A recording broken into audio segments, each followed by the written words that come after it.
তাহলে খেলা শুরু। প্রথমে সেনাপতি তুমি যাও। কাবাডি কাবাডি কাবাডি কাবাডি কাবাডি কাবাডি কাবাডি কাবাডি। এসো না, এসো এসো, কাছে এসো। ধরে এমন পটকান পটকাবো না। ধরলাম কাবাডি কাবাডি ধরলাম কাবাডি ধরলাম। কাবাডি কাবাডি কাবাডি কাবাডি কি ধরলাম ধরলাম করছো? হ্যাঁ, যাও কাছে গিয়ে ধরো। এত এত কথার কি আছে? এই যে তোমায় তোমায় ধরলাম সেনাপতি। আরে আরে আরে, কি করছেন কি রাজবৈদ্য? গেল গেল, রাজবৈদ্যটা বাইরে গেল। আমার সাথে টক্কর। একজন গেল। বাইরে বাইরে বাইরে বাইরে, রাজবৈদ্য বাইরে বাইরে। কি গোপাল, এবার তোমাদের কি আসবে গো?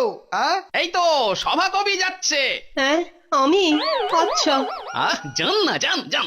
কবাডি কবাডি কবাডি, আহা আরে এই কবাডি প্রহরী, ল্যাং কবাডি মেরে ফেলে দে, ফেলে দে। পড়ে গেলাম যে। ধর ধর ধর, চাপতে ধর, চাপতে ধর। যা যা যা যা যা, আবার গোপালদের একজন